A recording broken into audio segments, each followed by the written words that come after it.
नमस्कार मित्रों, मैं डॉक्टर बालकृष्णा अष्टांग आयुर्वेदा पंचकर्म एवं क्षार सूत्र सेंटर कानपुर से। आज हम चर्चा करेंगे पेट संबंधी रोगों के कारण और निवारण पर। वास्तव में आजकल का जो हमारा भोजन और दिनचर्या है, अर्थात आहार और विहार, यही हमारे बीमारी का कारण बन रहा है। हम आजकल के भोजन में जो आहार ले रहे हैं वो वास्तव में फाइबर युक्त आहार नहीं है। हमारे आहार से फल और सब्जियों का अभाव हो गया है। उसकी जगह पर पिज्जा, बर्गर, मोमोज और तमाम सारे ऐसे फास्ट फूड, समोसा, खस्ता, ये सब लिए जा रहे हैं, जिसकी वजह से हमें तमाम सारी बीमारियों का सामना करना पड़ रहा है। इनके फलस्वरूप हमको फैटी लिवर, गैस्ट्राइटिस, एंटराइटिस, भूख न लगना, पेट में दर्द, मरोड़, डकारें आना, लैट्रिन में खून आना और उसके फलस्वरूप हमको बवासीर और भगंदर जैसी गंभीर बीमारियों का सामना करना पड़ रहा है। अतः हमें इन आहारों में कुछ परिवर्तन करके, यानी हमें अपना आहार और विहार यानी भोजन और दिनचर्या में परिवर्तन करके जीवन को जीने की कला सीखनी। अब हम कोलाइटिस नामक बीमारी की बात करें तो कोलाइटिस अर्थात हमारी बड़ी आंत का कोलन के हिस्से में सूजन को कहते हैं। अब आयुर्वेद के अनुसार ये सूजन आम दोष के कारण होता है। अब आम दोष ये क्या होता है? आप सोचेंगे कि आम दोष या आंव ये आता कहां से है? तो आयुर्वेद कहता है अजीर्णे भोजनम विषम, अर्थात अजीर्ण में भोजन करना विष के समान होता है।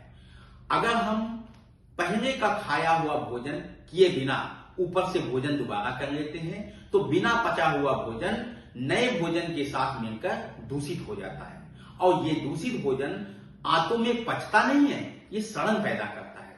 सड़न पैदा होने की वजह से इसका जो सार भाग बनता है वो आम बनता है, आम अर्थात आंव, और यही आंव हमारे बड़ी आंत के कोलन नामक हिस्से में पहुंचकर वहां पर इकट्ठा होता है और उस जगह पर सूजन पैदा करता है, जिसको कोलाइटिस कहते हैं। हमका आंतों में मंदाग्नि उत्पन्न हो जाती है और मंदाग्नि के फलस्वरूप हमारे आंतों का पाचन शक्ति डिस्टर्ब हो जाता है, जिससे रोगी में जो उपरोक्त लक्षण बताए हैं ये सारे लक्षण उत्पन्न हो जाते हैं। तो आयुर्वेद के अनुसार चिकित्सा में हम सर्वप्रथम व्यक्ति के, रोगी के आंत में उपस्थित आंव का पाचन और निगरण करते हैं।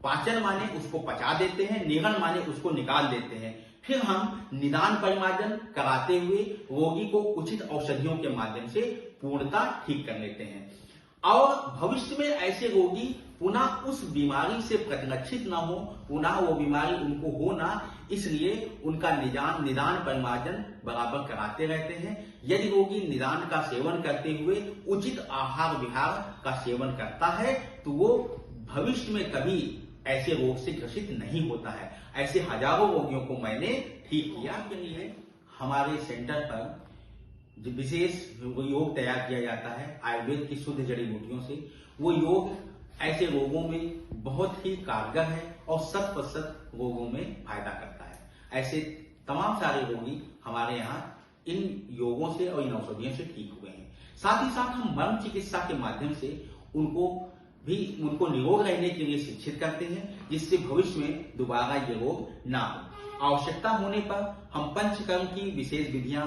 जैसे कि दीपन, पाचन, अभ्यंग, स्वेदन, वमन, विरेचन, शिरोधारा, रक्तमोक्षण, नस्य आदि के माध्यम से शरीर का शोधन करते हैं। उसके बाद फिर औषधियों के माध्यम से रोग का शमन करते हैं और ऐसे रोगी जिनका पंचकर्म के माध्यम से शोधन और शमन हो जाता है, ये दोबारा फिर ऐसे लक्षण प्रतिलक्षित नहीं होते। अतः ऐसे रोगी नीचे दिए गए नंबरों पर संपर्क करके अथवा हमारे सेंटर पर मरीज को दिखाकर उचित परामर्श प्राप्त कर सकते हैं अथवा व्हाट्सएप नंबर पर, व्हाट्सएप पे या फोन पर परामर्श लेकर घर बैठे भी औषधियों को मंगा सकते हैं। इसके लिए हमारा फोन नंबर नीचे दिया गया है, उस पर आप संपर्क कर सकते हैं। धन्यवाद।